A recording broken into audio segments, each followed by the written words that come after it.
of the Monday Morning Quarterback, the always great Albert Breer, joining us as he always does Tuesdays at 5:20. Albert, welcome back, bud.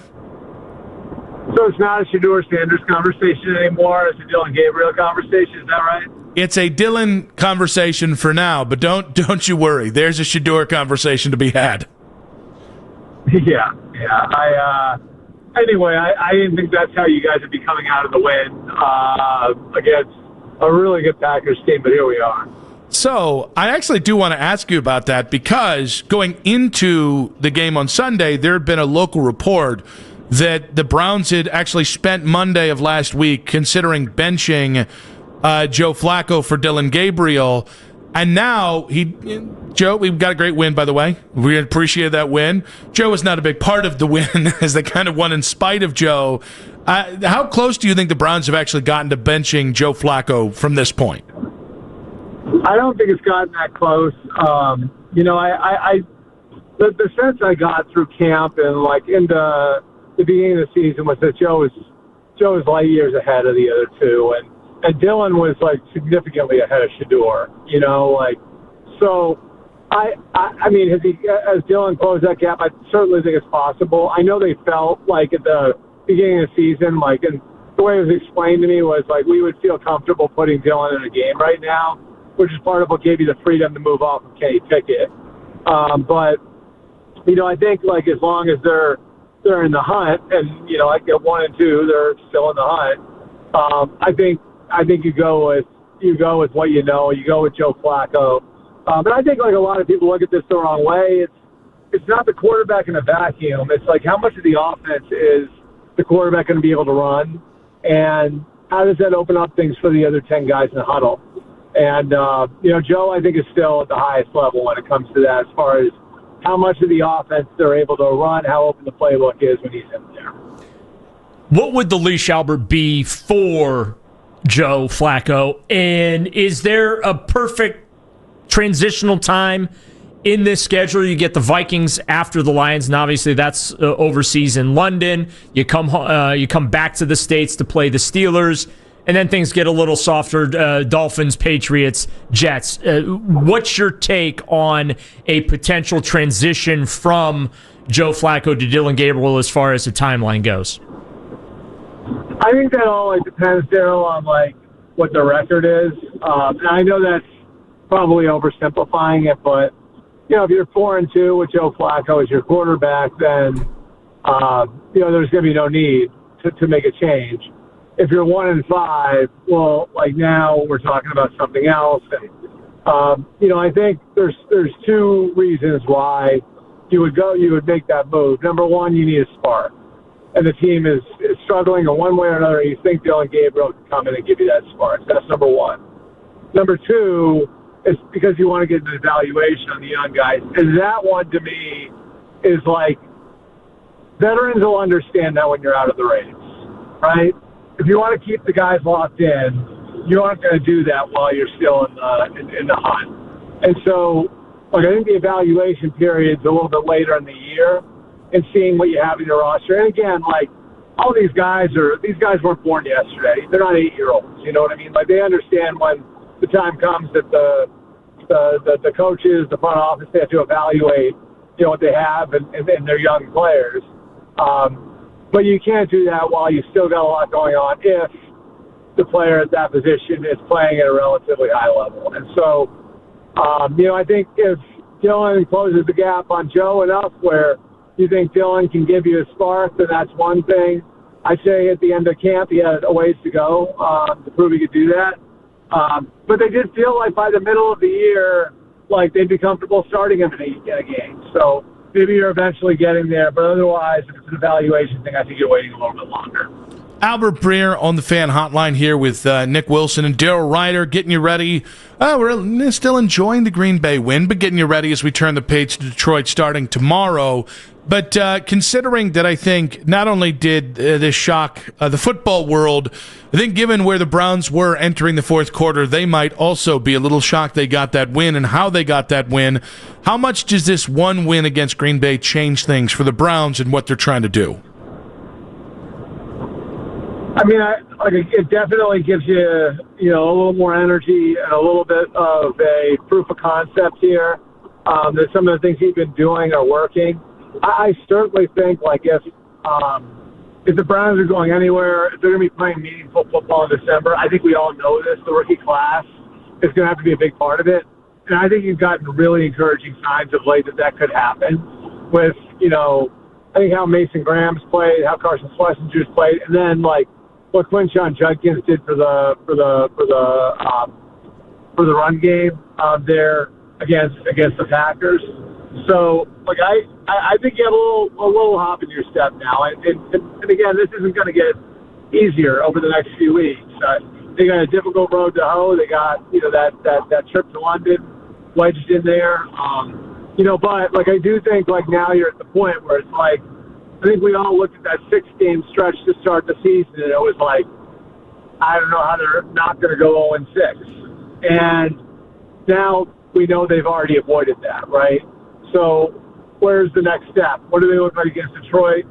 How does that provide a springboard into Minnesota? I think this at least gives you an opportunity to look at it a little bit of a different way. And if you're a fan, it's that light at the end of the tunnel is Miami, in week 7. And can you get there and still, have the sort of record that makes you feel like you're in it? Albert, we know how it is in Cleveland as far as, speculation of the future and big picture. And, is Kevin Stefanski on the hot seat? Is Andrew Berry on the hot seat? You mentioned these rookies and just how great they've been. For Mason Graham, Harold Fannin might be my favorite player in this rookie class. And no disrespect to Carson Schlesinger, who's been phenomenal as well. And Quinshon Judkins is already showing you that he really might be able to solidify the run game. How much do you think, though, regardless of record, the success of this year's rookie class could impact jobs being saved here in Cleveland this year? I mean, it's massive because it's not like Jimmy doesn't know the plan. You know what I mean? And I think a big part of this for the front office was taking a realistic look in the mirror and where are you at? A couple of years or 3 years after the Deshaun Watson trade. And the reality is, I think when you look at the core that they were able to make the playoffs twice with, right?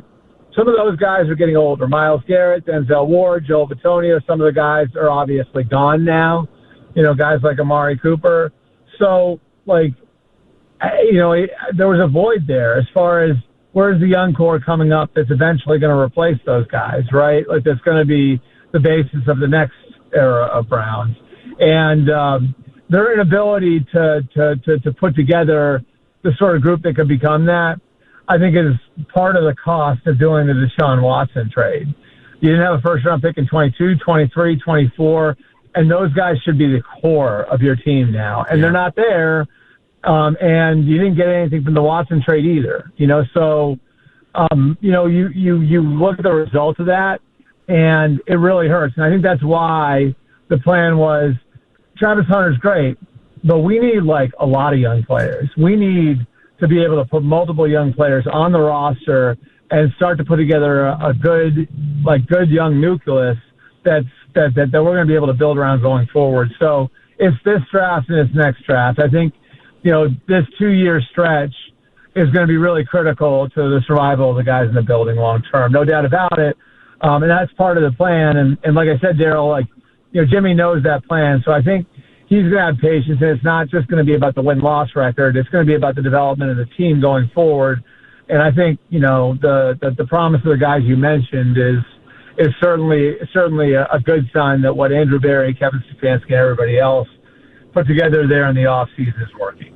Albert, Travis Hunter's first 3 games as a rookie, there's been some good, but there's been a fair amount of I think he had 2 targets this last week. He did play 69% of the defensive snaps. Is there any concern yet in Jacksonville that the two-way part of the Travis Hunter thing might be too overwhelming for the young player? Yeah, I don't know if it's that so much, Nick. Here's my question, right? And this is, I think, the risk in taking Travis Hunter, because I think at a baseline he's a really good player, right? At a baseline he's a really good player. But let's say that does become too much, right? Let's say that whatever happens, like he just like you can't do it. So he's got to be part-time on one side of the ball and full-time on the other. I don't know that anybody thought he was like Pat Surtain as a corner or he was Julio Jones as a receiver, right? And so those are the types of guys that typically at those positions go in the top 10. Like, he's not Jamar Chase as a receiver. He's not Derek Stingley as a corner. So if he's not giving you everything, then he's giving you more on one side of the ball than the other. And to me, the concern would be if he's just a good corner, was it worth trading up to the second pick to get him? I don't know. I'll let you guys answer that. What do you think? No, and that's actually why I was afraid of taking Travis with the number 2 pick. And the right. People who kind of called me out for it are now the people being like, I think Nick maybe had a point. Raise his hand here. And that's the thing is, that's the thing is, like, you wonder, is it one of those jack of all trades, master of none things? And I'm not denigrating him at all.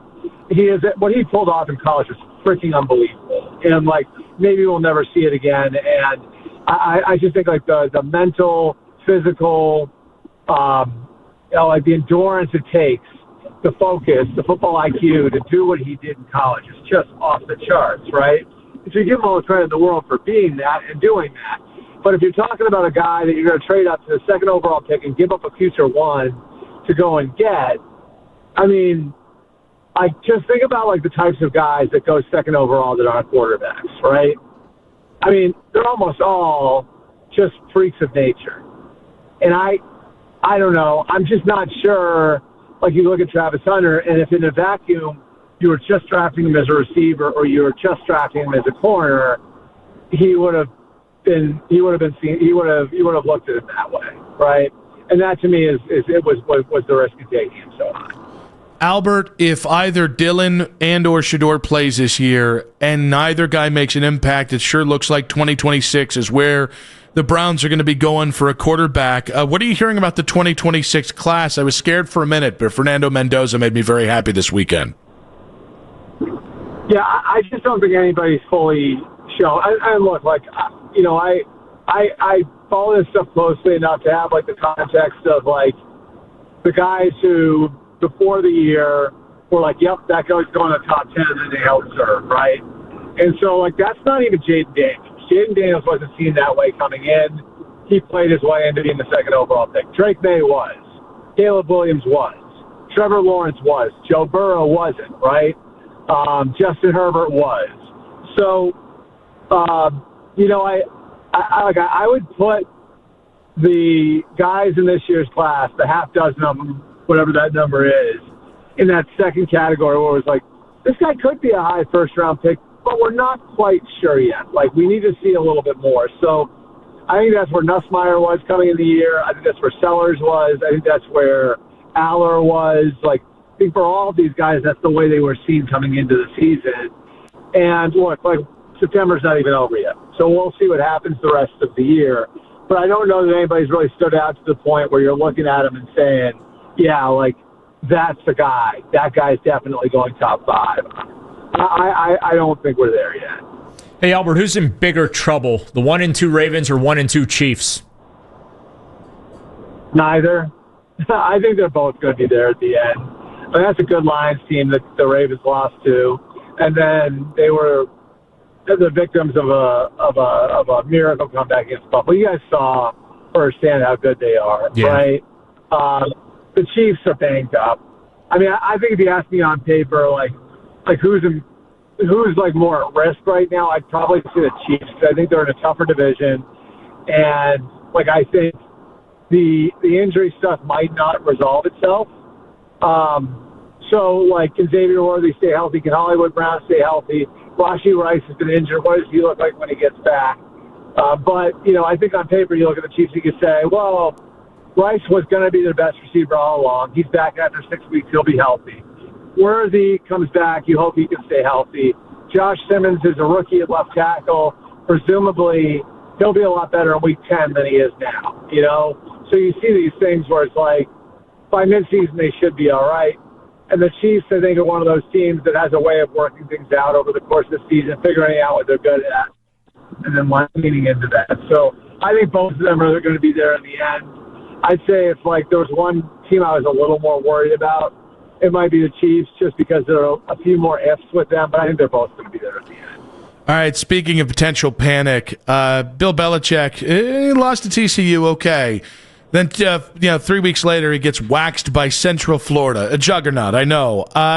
4 games in, how much concern is there about Bill Belichick? Because I'm starting to wonder if maybe he could be a one and done in Chapel Hill. I don't know, it'd be a lot of money to pay him out, right? So I'm not sure, but I think there's definitely concern. I mean, it was a dice roll of a hire. He's never coached in college. How is he going to recruit? Now, you have what looks like, a little bit of a messy program. They had trouble, keeping that Jordan Hudson thing on the rails. I mean, it's just, there's a lot going on. There's a lot of things that just seem like they're where the wind blows them right now. And so I don't know. I don't know what this is going to look like in a month or two. But certainly, you're seeing why this is a risky hire in the first place. And I don't know. You guys are sitting there in a city that Bill used to coach in, so you could probably appreciate this. But there are a lot of people up here who have started to put together what Bill's record looks like without Tom Brady, and that's including his last 5 years here, and it's not so pretty. And it definitely feels like there's no shortage of people who would like to see him fail in North Carolina. I don't know if you've gotten that as well. Yeah, no, I think there are definitely some people that maybe he didn't treat great that are laying in wait right now to see how this all plays out. Albert, great stuff as always, buddy. Appreciate you. We'll catch up with you the next. We didn't have time to talk Ohio State, Washington. I don't think we have much to worry about, so we'll catch you. What do you think? Do you think we'll be all right? Yeah, the DeMond kid is a wild card though. He could make that game fun. He's a player. Yeah, he's a player. I will say this: that Arvell Reese we have, though, I think as far as dealing with mobile quarterbacks, he's given us problems in the past, but I think that Arvell Reese is a Cleveland kid, right? Is a little bit of an equalizer. Love it, Albert. Appreciate you, buddy. All right, thanks, guys. Albert Breer there of the MMQB on the Fan Hotline.